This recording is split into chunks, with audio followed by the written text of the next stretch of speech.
All the best. Looking forward to a great conversation. Thank you.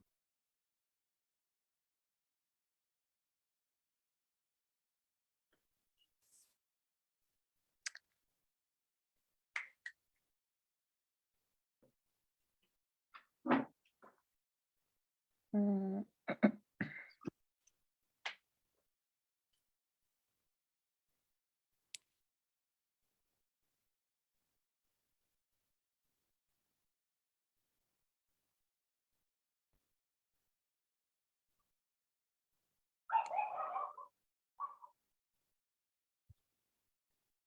Mhm.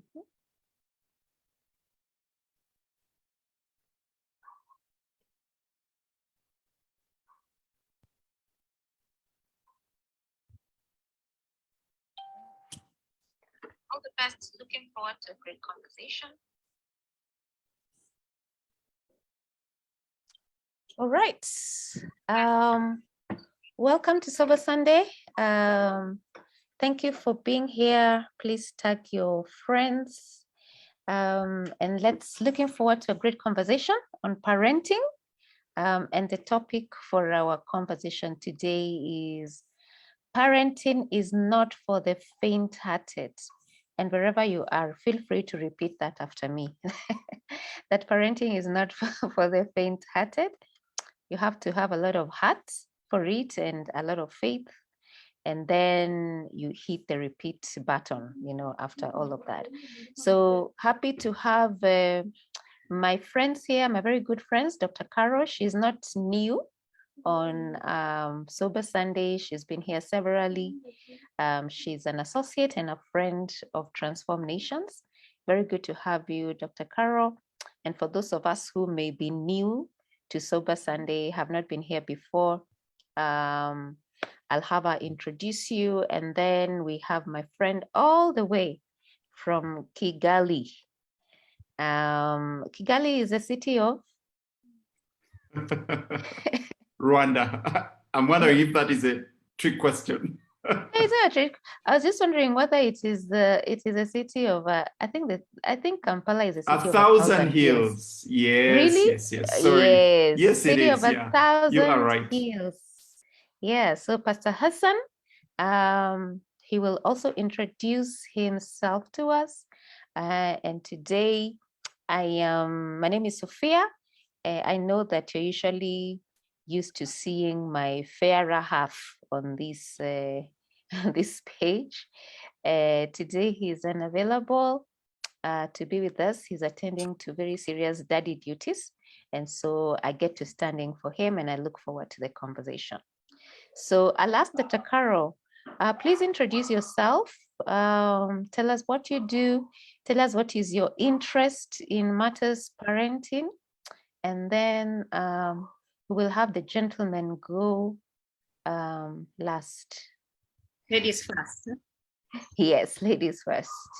Thank you, Sophie. And it's very nice to meet you, Pastor Hassan. It's always such an honor to be here in this, on this platform. Just a lot of sober conversations go on here.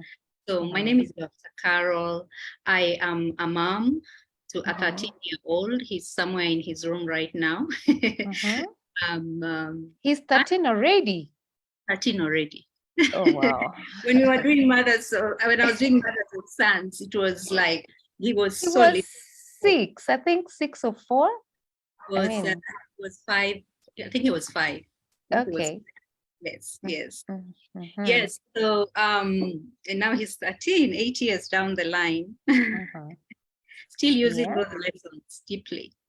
Yeah. So so I am also an auntie to many. I like to say I'm an auntie in the true African sense. I am a lot of friends' kids and my siblings' kids and cousins' kids and an in-house therapist and parent coach because they're always calling me with their issues with kids. So I get a lot of experience there.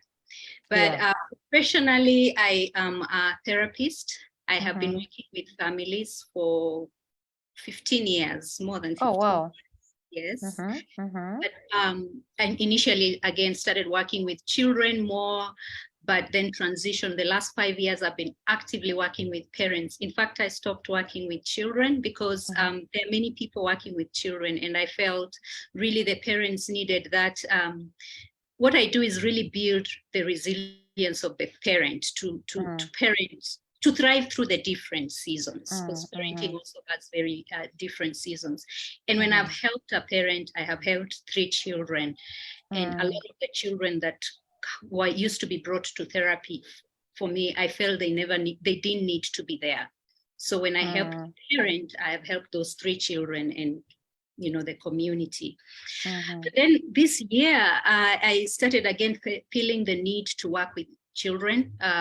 So what I am doing this year, actually, I'm launching a program in December called Stawi Camp for Wellbeing. And it's a camp to just help to have conversations about feelings and emotions and, things like that, and just help people be more emotionally resilient. So that one is a combined program for parents and children. So that's what's really I'm doing currently.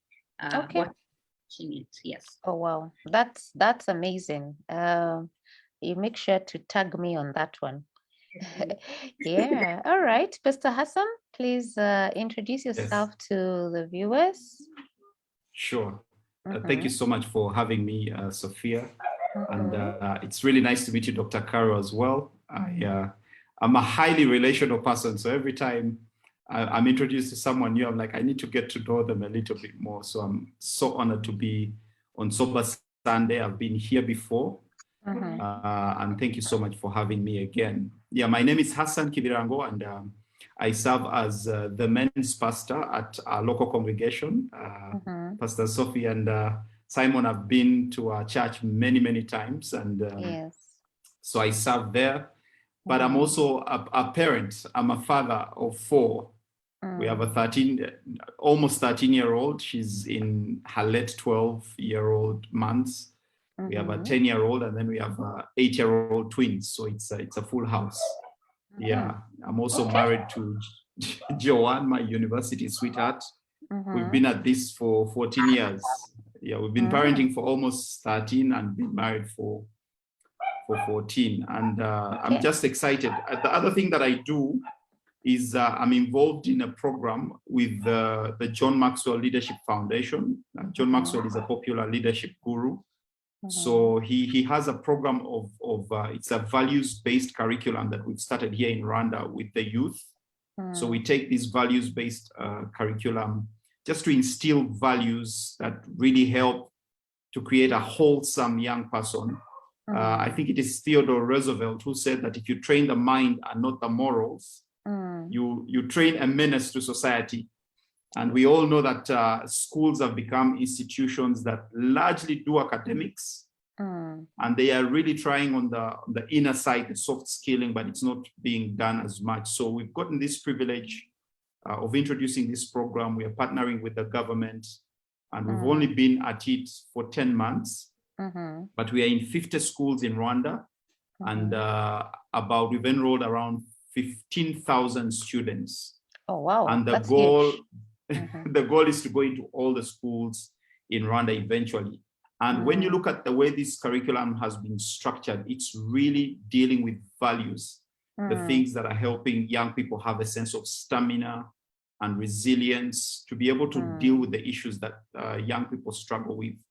Yeah, but beyond just the product, which is the curriculum, what is interesting is the process. So the process is, we group them into small groups of 8, and they have conversations through these manuals. There's no teacher involvement. The teachers are hands-off. And what it's doing is it's helping to have that behavioral change because it's using positive peer pressure to help the students keep themselves accountable around these values. So it's an exciting season for me. I can talk until the cows come home concerning that. But we're looking forward to seeing the impact it will have in our teenagers in Rwanda. Good. Quite illustrious, Pastor Hassan. Yeah. Your life has, you needed to put a status update since we last spoke. All right. And for the sake of those who have not been a very common face on these programs, Sober Sunday, but I would also like to say that I am called to work with children. I run a school down in Syokimau, from kindergarten to high school. It's called a Mercy School, and I also serve alongside my husband, Simon Bevy, at Transform Nations. And so this is a very deep topic, and like Pastor Hassan rightly says, we could talk about it until the cows come home. So we'll jump right into it, and maybe just ask both of you to discuss. Parenting is not for the faint-hearted. Pastor Dr. Carol, discuss 20 marks. 20 marks. Let's start with the introduction. Parenting is not for the faint-hearted. That is true. And I think let me start with how this has been seen before. When we say parenting is for the parenting is not for the faint-hearted. The message that has usually come forth is you have to be tough. You have to be tough on the kids. You get you have to be hard. You have to chonga them. You have to really carpenter them into place. And we're realizing more and more that sometimes coming at a child is inhibiting and suppressing. So the expression of who they really should be. And so there has to be a balance. And I think for me, the faint-heartedness comes when we are unable to achieve that balance. When we find ourselves from either on one extreme or the other extreme, because of many things, because of our own lack of skills as parents, because of our own parenting trauma, because childhood trauma, because I deal with that a lot in discussions with parents. I deal with that a lot, just helping them process that so that they can show up in their parenting and be more present. So I think sometimes for me, I see the faint-heartedness comes when you're not able to achieve that balance. And by balance, I don't, sometimes also when we talk about balance, we think it, when you are weighing something. When I was little and I used to be sent to the shop, it used to be the 1 kilogram stone here, and then the sugar here. Goods, Yes. Then they pour, and then it has to just be at the right balance, and then they remove it quickly. So when you think about balance like that, you realize how momentary it is, how hard it is to achieve, And so I think for me, I look at balance in the sense that sometimes you will find yourself being firm, sometimes you find yourself being easy, and we need to be able to integrate both in a way that is healthy, as opposed to trying to find that balance and trying to stay within that balance. And that means that we have to look at ourselves. We have to be very self-reflective. We have to forgive ourselves for the mistakes we make, mistakes in quotes we make as parents. We have to get back on our feet quickly so that we can keep going on this journey, because it is a process. I like, what Hassan, you said, it's a process oriented, and I think that's how human behavior, just changing human behavior is. We really need to look at it more of a process oriented. And I could also talk until the cows come home, so I'm going to let Hassan chime in. Okay. I think that's very, I like the way that you're saying that there is, the analogy of the way that you're weighing against a weight, goods or a product against a weight. And, when the idea of achieving balance is very momentary, and then you remove it and you start all over again. And I like that in the sense that when we teach at Transform Nations, we have parenting classes, and these parenting classes are more really aimed at equipping parents, because children don't come with a manual. And I'm sure that Pastor Hassan has 4 of them. I am sure that when you say that you've been a parent, I don't count since the time that I started parenting. It's a composite. So I've parented the first one for 20 years. So it is 20 plus 17 plus 13.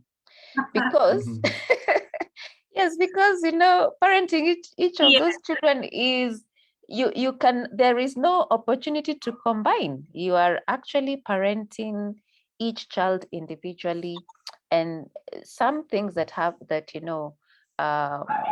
worked for one may totally backfire if you try to bring it to the other person. So when I count how long I've parented, I don't say it's for 21 years. I count each of them individually, because individually you have to work very hard, for as many as you have brought around. So I like it that, and then in these classes, we call them intentional dad and intentional mom, and we just launched. And I think from the Transform Nations page, you can get contacts or information on how to join in for those classes. But I was just saying that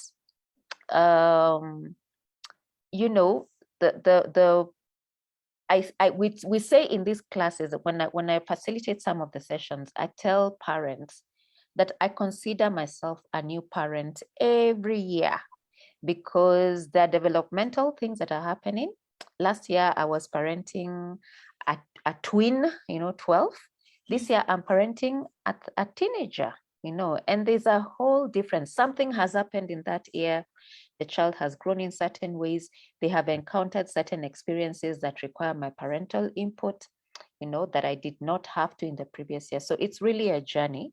And I like the analogy that, Dr. Carol said, that it's not a thing you achieve and then you rest and say, okay, now I got it, You have it now, and then tomorrow you're realizing that balance I had for yesterday, but then I have to find a new one for today, because that one is so yesterday, and I may not be able to go and lean back on it. So, Pastor Hassan, yes, discuss. For you, I will offer you 40 marks for the same question.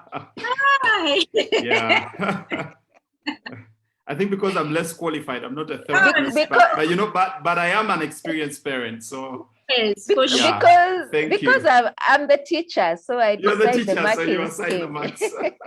Yeah, thank you so much. Yeah. I think for me, just thinking through the topic alone, parenting is not for the faint-hearted. There is no single parent who doesn't just glean back and say, that is so true.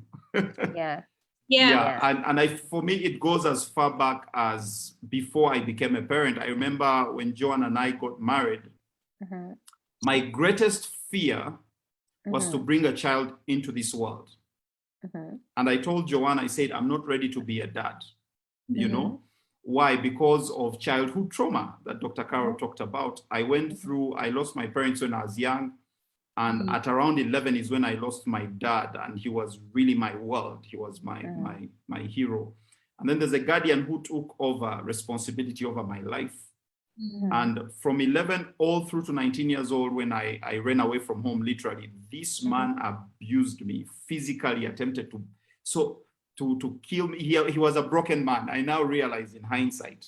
Yeah. So I grew up with all sorts of wounds, emotional wounds as a young teenager. But I guess for me, the greatest of them was the reactive, the anger that I would get outbursts of anger. So then I married my wife, and I said, you know what? I am so ill prepared to bring a child into this world, and I don't want to perpetuate this brokenness to the next generation. Yeah. So for me, it was really parenting out of fear. And, we had to go for therapy, and also to apply the faith that I believe that God actually does change us, and it is possible for us to parent from so that's how my parenting story began. I mean, it took us about a year and a half to get pregnant. Joan wanted to get pregnant immediately. I said, no, I can't do this, because I was so afraid. I didn't want to hurt my children. So now, a couple of years in, about 13 years almost for our firstborn, Mhm. you know, I look back in hindsight and I'm so grateful that I had to apply, I had to transition from a fear-based parent to a faith-based parent, and just believe that God will give me the wisdom, the grace, and by faith for me to do better and do well. Yeah. And one of the things that for me worked for me is awareness. You know, awareness as a parent is very, very key. Awareness of my own brokenness, my vulnerabilities, my inadequacies, areas that I needed to pull up, to catch myself when I'm sliding back into this, because I didn't want to raise children that saw me as an angry dad, as a, you know, one of those dads that are not, yeah, but and it's been very, very helpful. So I had to move from what are my blind spots, you know, those things that I'm not aware of that are weaknesses, and move them into my weakness category. At least I'm aware of my weaknesses. Yeah, so for me, that's where I start off with this whole parenting thing, and why it's not for the faint-hearted, because we parent from who we are. And sometimes we pass on what we have, what has been passed on to us. Okay. All right. Very, very important there. What I picked from your conversation is that,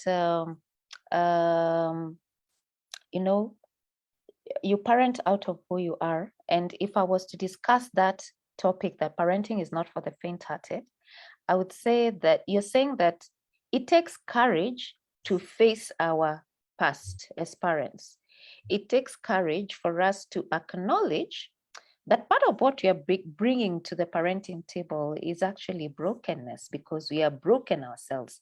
And like you rightly say, Hassan, if you are broken and you get children, you can actually perpetuate brokenness to the next generation. So I'd say that first of all, faint-heartedness or the lack of it has to do with really self-awareness and understanding, you know, taking a very sober look at how have I been parented, because we parent out of who we are.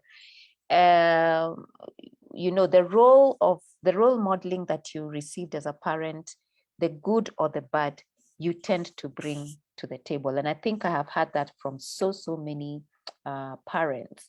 So one, face yourself. I don't know about, and by the way, Carol, I think you get 18 marks, and Hassan, I will give you 37. Yeah. 20, right? 18 is because there's room for improvement. You could have said more. You know, it's what you couldn't say for the lack of time, you know. Okay, having a teacher moderating this session is tough. Let's sit up straight now and really dig in. Thank you. Right. Out of 20, okay. You did well. You did well, both of you. Thank you. So, Pastor, okay, I keep calling you Pastor Carol. Dr. Carol, what does it take to be the kind of parent that, and maybe we can also begin by discussing, why do we need courage from the perspective of who we are raising, from the perspective of the times in which we are raising our children? Because there are times when I get into a situation and I realize I have no reference point for this one.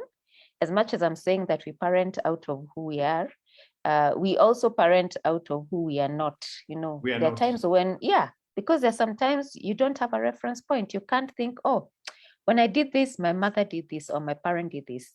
There are things that just show up that you really have no reference point. So how do we build resilience so that then we are not fainting, you know, when we think about parenting and parenting well? And I think every parent wants, the dream of every parent is to do better, is to give their children better than they got.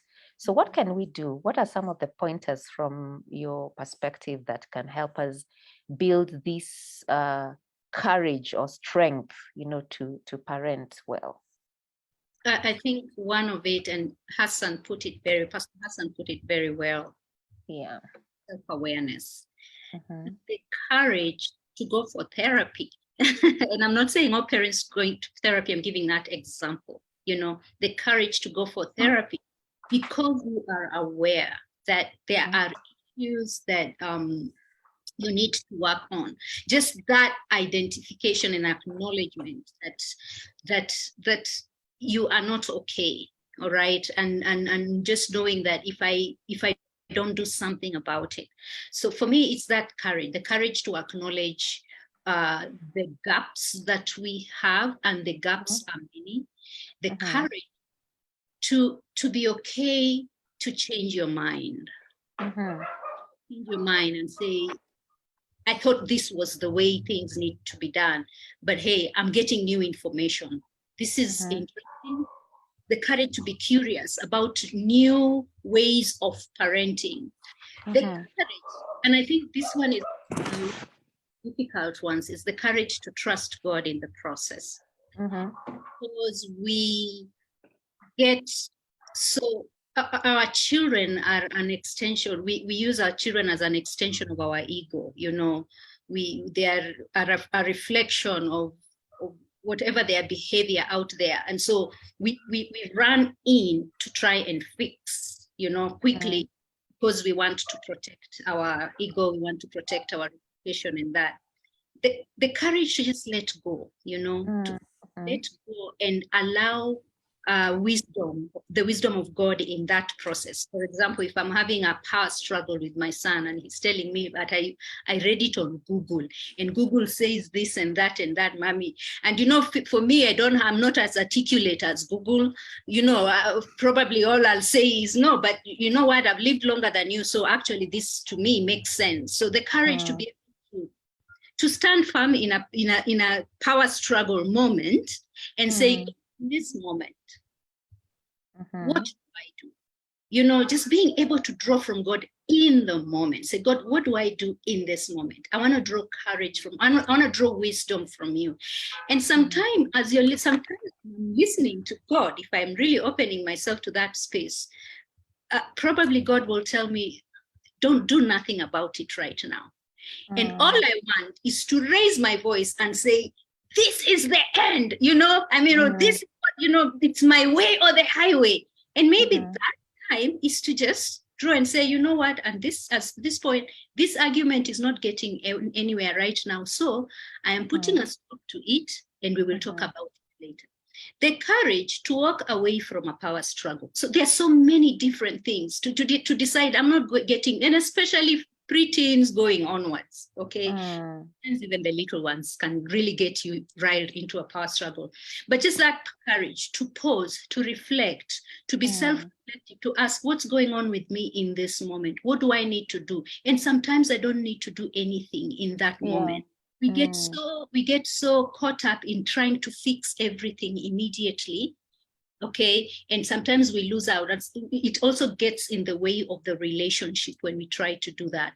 So I think there are so many things. The courage to look for information and parent not out of fear, but out of faith or out of love.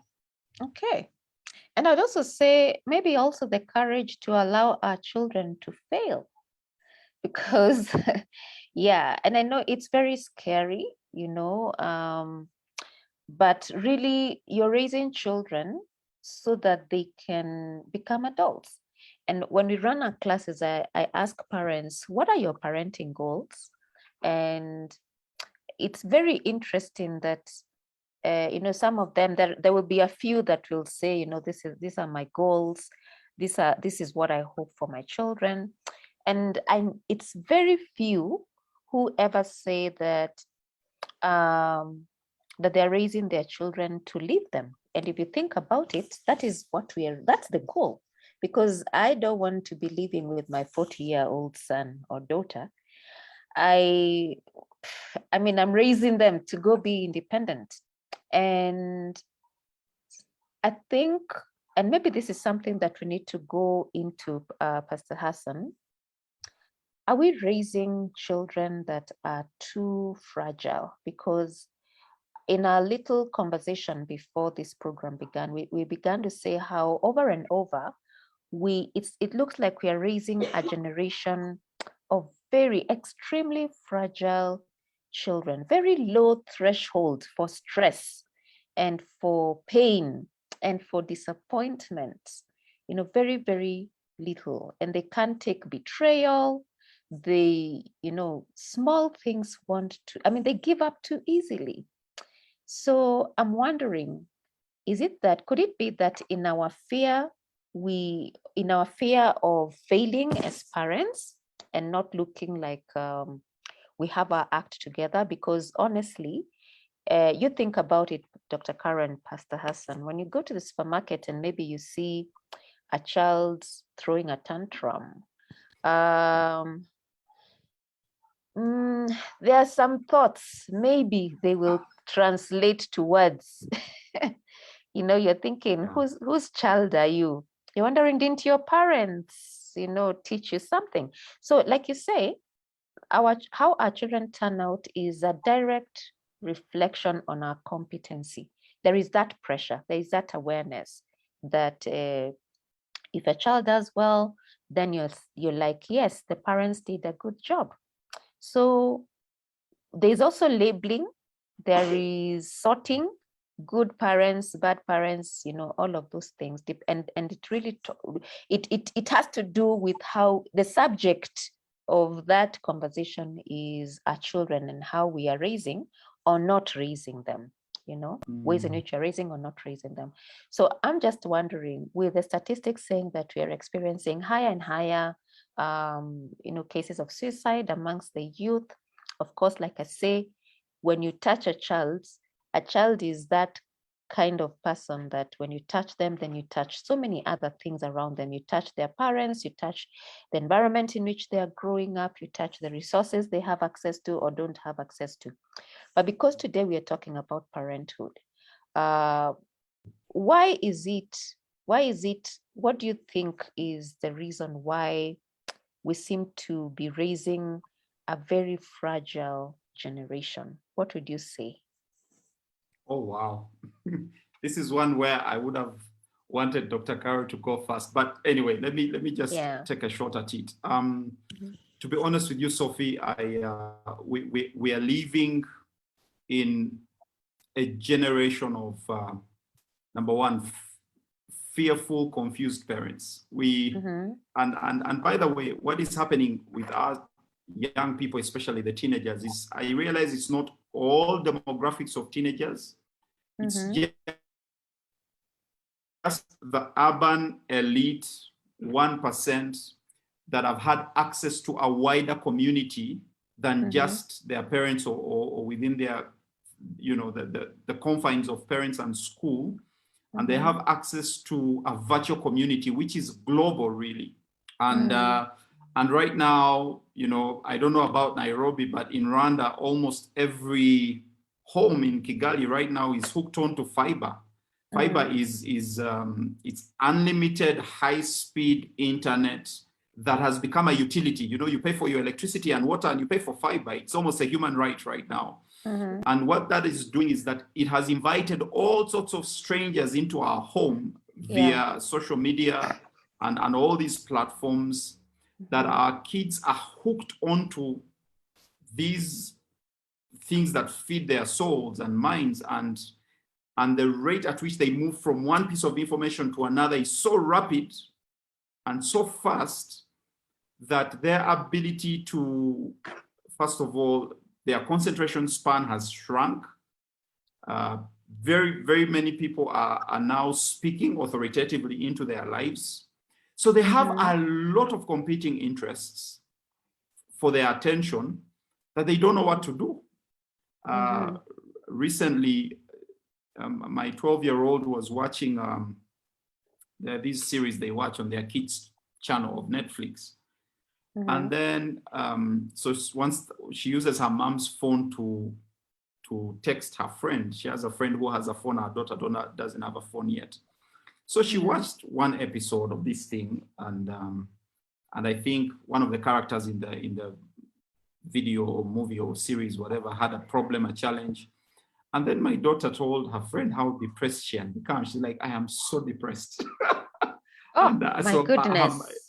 So her mom read the texts, read the text. I'm like, where did you even learn that word from, depressed, because her favorite characters had gone into some kind of trouble, and that this affected her. And for us, that was a huge cue that our daughter is transitioning.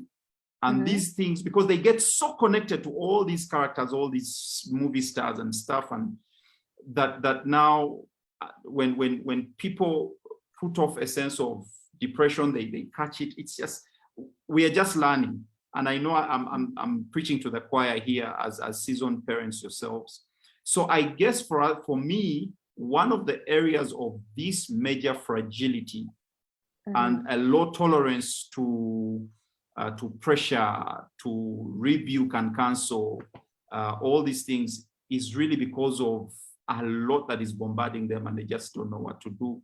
And unfortunately, it is causing many to give up easily. That's why depression rates are the highest in the young generation today than they were in the same demographic even 5 years ago. And then we have things that have not given us any chance for even a reprieve, like COVID. COVID just added on to, because it's the first generation of young people that have had to study from home, that have had to, so all those things have caused a sense of reaction that is just causing us to wonder what is going on. I was telling you before, even as I maybe wind up, that we've had so many attempted suicides in young people in Rwanda. We just had a case 2 weeks ago where a kid was 15-year-old was requested to repeat a class because he did so badly in the previous year. And really what affected him was this instability of COVID, studying virtually vis-a-vis in class. So he said, I'm willing to repeat, but please change my school because I can't go back to that school because the shame, I don't want to deal with the shame from my, and the parents tried to look for a school. They couldn't find a school. They said, you're just going to have to go back. And one of the parents is in the forces, so they had a gun. So on the day he's being driven to school, he tells the parents, you know what, I need to go and use the bathroom or something like that very quickly. He goes, finds his father's gun and blows his brains out. Oh no. And this is one case that finished this suicidal attempt, and was successful at it. Many have attempted.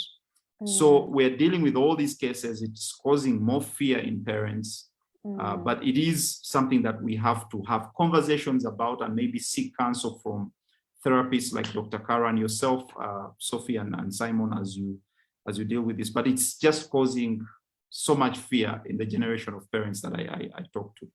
Okay. So several things I hear there that maybe I would talk about. So you have a lot of too many voices, and like you say, like Dr. Kara says, I mean, these days Google is also parenting our children, or is it misparenting? So there are all of these people that are, appealing to the young, and all of these sources on internet that are goals for our children. That is who they want to be like. And so I hear that part of the courage that we need to build as parents is the ability to debrief. What is I'm so surprised. How old is your child again that was saying they're depressed? So children are using 12. very huge words. I mean, Exactly. I can assure you that at 12 years, the term depression was not even part of my vocabulary. I mean, I got to know those things as an adult. I mean, and not a young adult, maybe a middle-aged adult, or not a young adult, or an imagined adult. That's when I begin to hear these things. But you see, our children are saying, I'm depressed. I'm like, you're depressed because at 12. they're exactly, because these words are being loosely used all over the place. They don't even know what they mean, but you're right. Yeah, and when you think about even the power of confession. So as a parent, if I hear my child saying, I'm depressed, I want to know, do you even know what you're saying? Do you know what that means to you? So what I hear is that part of being present, a part of developing courage or developing resilience as parents is really being present in our children's life, so that we hear what they're saying, we question, we debrief, and we really participate in their lives. And I don't know what then Dr. Carroll would have to say about this whole issue of, why would it be difficult for us? Under what circumstances would it be difficult for us to be present, to debrief our children, to really be there with them in their shoes? Because I am very, very, very sure that maybe this military parent was like, shame what? Just because you repeated. And in our days, repeating a class was not an issue. Yeah, exactly. Sometimes you would even have mass repeaters. Yes. And sometimes I remember when I was in high school, and I realized that I had spent a lot of time doing exactly what I was not supposed to do in school. And the possibility of failure, me failing, was very high. And it just occurred to me, in my last days of high school. So I remember asking my dad, in not so directly, I was preparing him for the possibility that his child will fail the exam. And so I made it clear that I was willing to repeat the class and achieve. It was your proposal, just in case. It was my proposal. And I don't remember associating repeating with shame. For me, it was an opportunity to, better my position. So if I was this parent, maybe I would not get it why a child is saying I have to go to another school, So I don't know, Dr. Carroll, what did you say?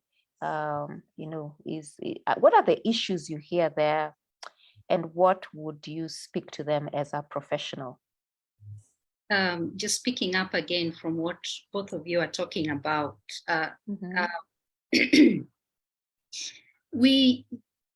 yes, social media and internet is a major factor.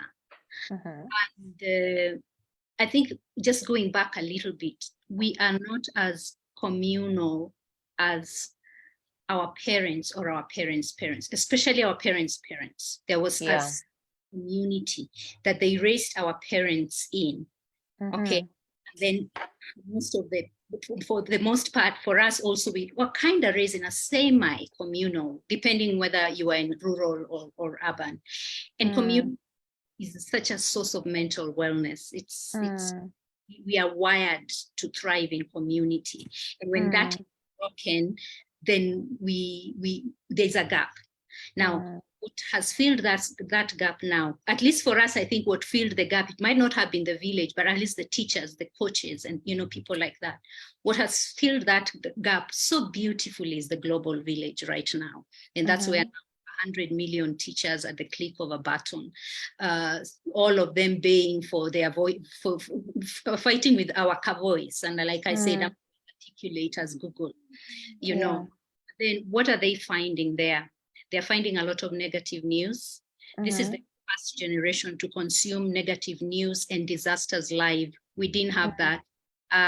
Pastor Sophie, if you remember, in 1982, I remember I was in class 2. So whoever is out there, you can calculate my age, but I was in class 2 when there was the coup was there. Okay, we didn't hear about the coup until later, and we had it on radio. Now, if there was a coup, you would, from the first, if it's a gunshot or whatever, you'll watch it unfold as it happens. So it's a barrage of negative news over negative news. Remember COVID, we were seeing body bags being dragged. So we were counting bodies. I mean, my son could access how many people have died at the click of a button. That kind of negative news is not healthy to be coming at us the way it's coming at us. Now, you and I, in our 30s and 40s and 50s, we have a mental maturity to process things like that in a way that our children have absolutely zero capacity to process. True. That's one of the major reasons. So a lot of negative news coming at them with no tools to process. And so what happens is that, and for us, how we process it also in a very unhealthy way is you get a forward and you forward it immediately. That's again a very ineffective way of processing. So you can imagine with kids, they don't know what to do with that. They sit there. It triggers a lot of pessimism and negativity around them, and that's why our kids now just see danger, danger, danger everywhere. So because the part that has been activated more is the flight or fight. But there are no resources to actually come in and calm that highly. The nervous system has been heightened. That's why you will go to school and come back. Sometimes my son will come back and tell me, this is the worst day of my life. Okay, what happened? Oh, a pen dropped. I mean, I'm just giving an example. The negativity bias, the pessimism is just alive like this. They're always on fight or flight mode. And that's one of the things we don't really realize is happening, okay? And on top of the negative news, they're still going on social media, those celebrities with quick fixes and all these things. When they see, the first thing they see is, I can never be like that. Oh, I wish I could be like that. So there's always a message, you're less than, you can never achieve, you're less than. That's what they're getting. A story just like what your daughter went through, Pastor Hassan, you know, that's a negative event that happened that just, oh, I'm so depressed, okay, because something did not work out right for my favorite character. So then it means that we have to come to a place where we are so intentional about bringing positivity into our space, because we are naturally, we are not wired for positivity. And that's how we are as human beings. We are wired to look out for what is negative so that we can prepare for fight or flight, okay? And so because of that, so already we just have that natural wiring. Nobody is going to wake up in the morning for our kids now and say, oh, it's a beautiful day, just on their own. It's very rare, not in this day and age with everything that's coming against them. Then on top of that, then they're not able to let off steam the way we used to let off steam. So people might ask, we also had negative things going on in our lives. How come, you know, we were not as negative or as fragile? It's because of very simple things. We used to walk, we used to connect. Nature was, there was no pollution. You know, we used to, as you walk and go to school, you meet auntie so-and-so and uncle so-and-so. And they for me, I mean, I grew up in the typical small town, long distance walking, where when I would walk, I would meet someone who would greet my hand and place their hand over my head like this, you know, like a sign of blessing. Yeah. Do you know little things that those kinds of connections, they're the ones that make a difference. So we need to recreate a community again. We need to recreate those spaces where we have adults who are caring, who are not toxic, because again, sometimes we left our children to people who harmed them. So there's a lot of us parents protecting our children because we were abused, and a lot of sexual abuse, physical abuse. And that's one of the reasons we are so, you know, we're holding on to our kids like this. We don't want. So we need to recreate that space. We need to like just have moments of going out to nature and just connecting, even if it is once a month, you know, just connect to nature, to be able to just breathe that fresh air, even if you have to drive to Karura Forest, which nowadays has become a whole other city because so many people are going there. But how about we allow our children, let's allow our children to play. And I usually say unstructured play. Again, we take them for little play dates and then we watch over them and then we are controlling how they're playing. And there has to be a trampoline and a sandbox and, you know, things like that. We need to allow unstructured play, okay? And unstructured play teaches them so many things. Again, I don't know about you. And I would just also like to hear from the people who are watching, what are some of those unstructured plays they had. For us, we used to catch grasshoppers and feed them with grass.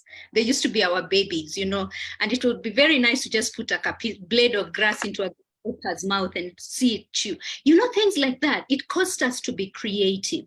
It caused us to be grounded. It taught us social skills. So what I'm saying is that as much as the environment is toxic, there are things we can do, and we can do them right away that are very accessible to us, that we don't have to spend money, you know, to be able to bring those things into our children's spaces. So play, nature, community, and community of people who are healthy. Yeah. We have to really emphasize that. And then a community of people who also understand, who are open to learning, because when a child says they are depressed, it's easy to dismiss it, but we dismiss it also because of lack of knowledge. Yeah. Okay. So what you are asking is what you were saying earlier, Sophie, is allow a moment of debriefing rather than dismiss. Say, why are you saying depressed? Allow a moment of debriefing. What does that mean for you? What are those you're having? So things like that. Okay. Very, very interesting. Several things come to mind, Dr. Karen. Thanks for that. Very, you really made me reflect on my growing up days. You know, I braid, and I didn't go to Urembo College or one of those. I learned how to, during break time at school, we would sit with a tuft of grass in the field, and we would learn how to braid, you know, and there that's how we learned a lot of things. Fear-based parenting, there's something that you said that sort of made me think about what Pastor Hassan said. Fear-based parenting. And the best way I can explain this is, recently I said that I run a school, and our school is in 2 campuses, 2 buildings, 2 properties that are next to each other. And the academic block is on one side, the ablution block is in the other compound. And so a parent came and they wanted to admit their child, and they came to see the school, and they wanted to know, you know, just see the facilities. And so she, you know, she the reason why she did not admit her child is she feared that the 2-minute walk between the academic block and the ablution block, you know, that her child was going to be stolen. She was not sure that the child would be safe. And I'm like, my goodness, I mean, we've been here 10 years. No child has ever been stolen. There are adults all over. It's a sort of a gated community. So it's not like we are just next to the highway, you know, where we, you know, I really thought about it, that we, like you said, we were abused. Maybe we have also consumed too much negative news about the bad things that could happen. And so it's not just the parents who are consuming it. I mean, children, it's also the parents that are consuming it, and we are making decisions based on those things. Yeah. And so just saying to us that we also need to go back and really think about what is informing our parental decisions, the decisions that we make, the decisions that we do not make, and then ask ourselves, this thing that I actually believe and is, you know, is informing my parenting, is it valid? Is it something that I should actually be rightly holding on to? Or do I need to, is it a myth that I need to debunk and actually embrace the children? I mean, embrace it anew. Yeah, so all of that, I think, like I said, really is one of those things that could be the reason why we are raising a very fearful generation. And then also the standards. One of the things that social media is also doing is portraying a lot of standards that are not real. I mean, what is on the media, I mean, people don't realize that, you know, there are things called filters that can make my wrinkles go away, that can give me false eyebrows, that can enhance curves where I have none. in real life, but the screen is able, if I choose the right filters, you know, I can project to you an image of who I am actually not. But you see, our children don't know these things. They take things as they are. Somebody says you should not be seen in the same dress twice. You don't have the ability to fund that kind of wardrobe change. So what do? You know, you have all of these things. There's a very high sense of shame. And I will say that shame is a cousin of pride, or I would say an inflated sense of self, you know, where you're not, you ascribe to things that maybe are not what ought to be. So I think there are very many things that are going on really. And sometimes as parents, we are so caught up in them that we are not able to help our children.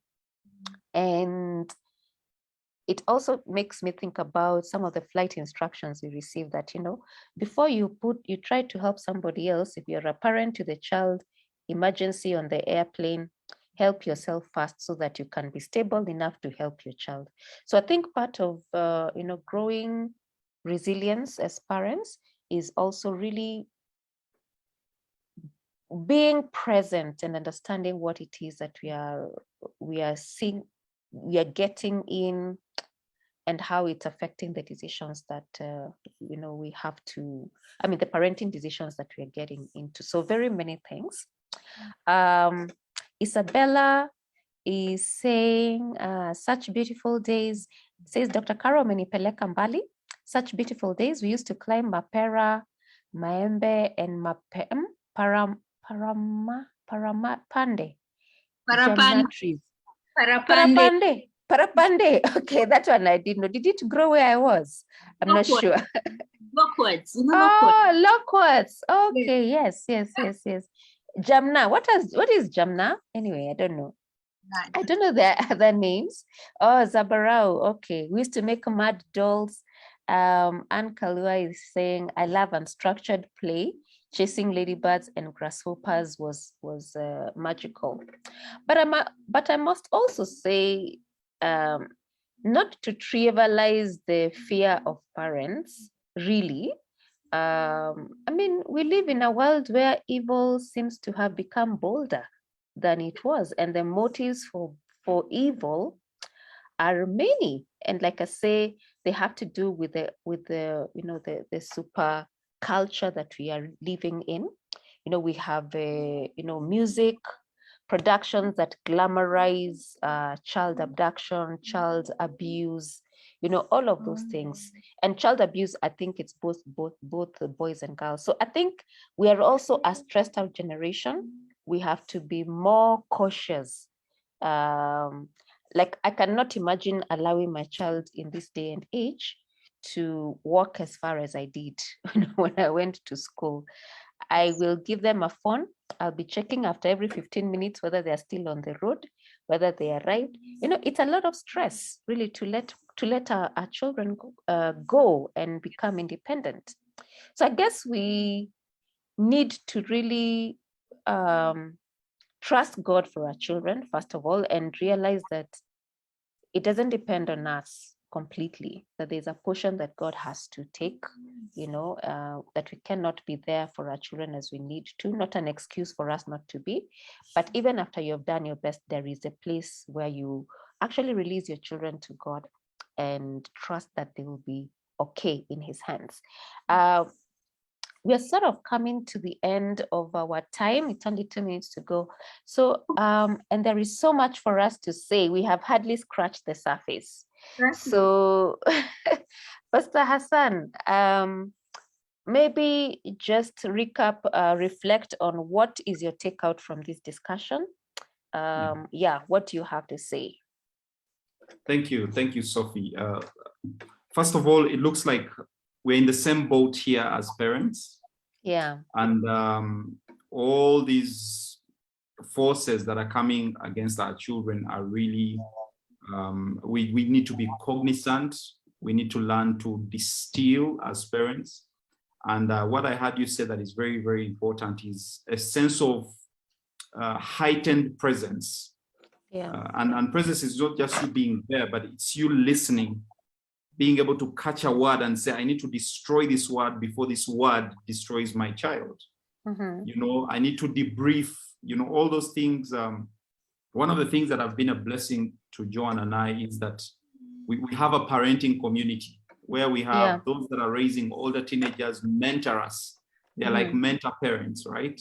We attend all sorts of, whenever there is a seminar on parenting, trust me, we will be there.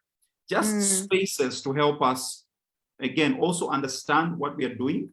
Like you said, there's no rule book for parenting. We learn as we grow. Right now, we are immersing ourselves in every information that is out there of how to parent a teenager girl because she's transitioning. So there's that sense of we have to be students of parenting as well. But then to trust God, like you said, that's a very, very important aspect because he gave us these children and ultimately he has them in his hands.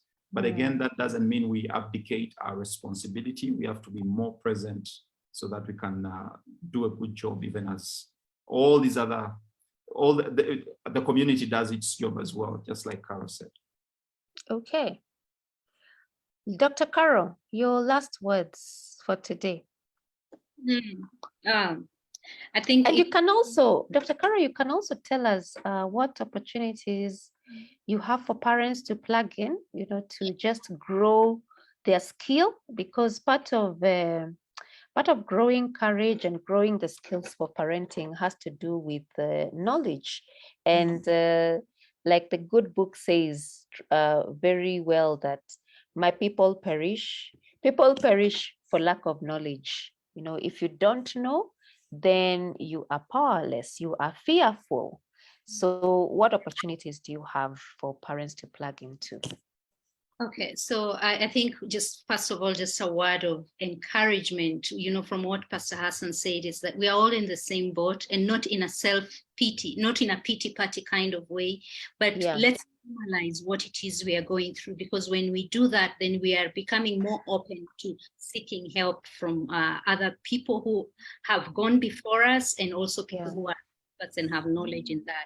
So I do one-on-one coaching, and I do group coaching for parents. And I don't know if any of my things have been posted there, but I'll post later, even if it's not there. But actually, if you go to a Dr. Carol Chakua, you'll be able to find what we are offering right now. You can book a 30-minute free consult session. It's just to figure out where you're at. But more important is that we are working on a camp, it's our camp for well-being, which we are launching in December, but we are already signing up, and it's a camp for both parents and children. And it's really, for me, born out of this really big gap where children are we're getting higher levels of suicide, higher levels of anxiety, depression, and parents do not know what to do. And out of not knowing what to do, they find that they're shooting themselves in the foot and actually making quite a number of mistakes, you know, like trying to shut down the child or try to fix the child quickly. And yet maybe what you need to do is just step back. So just to be able to equip you as a parent to be able to manage parenting in the 21st century and still thrive through it, because we are meant to thrive. This is not supposed to be a source of forever stress for us. So just keep checking with us, because we do have that already signed. We are signing people up. It's called Sawi Camp for Wellbeing. But, you know, it's never too late to seek help. It's never too late to begin to do things differently, no matter how old your child is. Sometimes they say, samaki mkunje akiwa mchanga, you know. But sometimes if you didn't have that opportunity to do it earlier, there is still opportunity to do it now, because we serve a God of process. We serve a God of millions of chances. So let's not beat ourselves up if we didn't do it right when they were younger. There's always opportunity to do it now, as we continually draw from the greatest parent of all, who is God. All right. Well said. Thank you. I think it's not just it's not just children that are growing up. I think parents are also growing up. The moment you become a child, I mean, you become a parent, you also have to, you know, continually equip yourself. And I don't think it ever ends. I say that the parenting relationship is permanent, in the sense that, some of us, our parents are not there, but they're still parenting us from their grave, in a sense, not in a weird kind of sense, but just in terms of the influence, the words, the example they set. And there are many times when I'm caught up in a situation and I think about, how my parents responded to it. There are times when I drove from positive examples, and because they were broken, there are also times I tell myself, I want to do that one differently, not the way that it was done to me. So my final words would be to really, like all of us here, encourage us and say that there is hope, that children turn out well beyond our wildest expectations. Some of us come into these things so broken, and somehow by God's grace, He helps our children. He helps us, to, many of the times I pray and I tell God, let not my children suffer from my inadequacies and my limitations as a parent, from my brokenness, because I'm broken ultimately. And it's only in parenting children that you actually become aware of some of the ways in which you're broken. So really to commit our children before God, to commit ourselves as parents before God, and to be in the place that Dr. Carol said, where we are praying and listening and understanding that ultimately God is a super parent. He's a perfect parent. We fail. And I constantly tell our children that, there's one who loves you unconditionally in a much bigger way than I could ever love you or daddy could ever love you. And I always point my children back to God, because in that place, there is no brokenness, there is wholeness, and they can find solutions that, I may never be able to get them. So I'll also invite you to visit our pages, the Transform Nations page. We have a parenting class that has begun specifically for mothers, specifically for fathers, intentional moms, and you are welcome to come on board. We just launched this past week, as well as intentional dads. Let's come together and encourage each other. And I think I think we were with Dr. Carol. I think I was ahead of you, because I did Mothers of Sons, when my son was 6, now he's 17. And the biggest thing that happened to me in that class was just to hear the story of other moms and realizing, oh, okay, I'm not the crazy one. These things happen in another home apart from mine. And there was such great encouragement, and just learning from older parents and getting to know that, some things are a phase and that they will pass. So there's a lot of encouragement, and really my encouragement is for all of us to plug into opportunities where we can be a village. We're in Africa, and in Africa we say that it takes a village to raise a child. So we need to find our village and plug in with the rest of the villagers, and draw strength and encouragement from each other. So I'd like to bring it to a close, because we have gotten to the top of our hour, and just let us know that from now on we'll be taking a break from the weekly sessions. We'll be doing monthly sessions, but between the live sessions, we will actually be posting pre-recorded sessions that you can listen to, because like I say, this information never grows old. It's relevant. You need to listen to it. And sometimes it's so much that is said, you pick what is addressing your need right now, and then tomorrow you need to come and listen, and you will pick something else. So I'll encourage you to keep watching, following our page at Transform Nations on Facebook, Intentional Dads, Intentional Mom, and Dr. Carol has also posted her page on the chat. You can also follow them up there and reach out and get help. There is no shame whatsoever in finding the help that you need. So I encourage all of you to reach out to us. Dr. Carol, like I said, is a therapist. At Transform Nations, we also offer help. If you're not able to handle, we will do first aid and refer, because there are people who are trained to do that. But there is a lot of help. There's a lot of resources. There are a lot of opportunities for us to really plug in and grow ourselves to be parents who are not faint-hearted in any way. So thank you so much. You will allow us to pray as we bring this to a close. Thank you so much, Pastor Hassan. I really enjoyed the conversation. Thank you for having Dr. us. Carol. You are such a good company. And thank you for sharing your words of wisdom with our viewers. Let us pray. Father, in Jesus' name, we thank you so much for your goodness.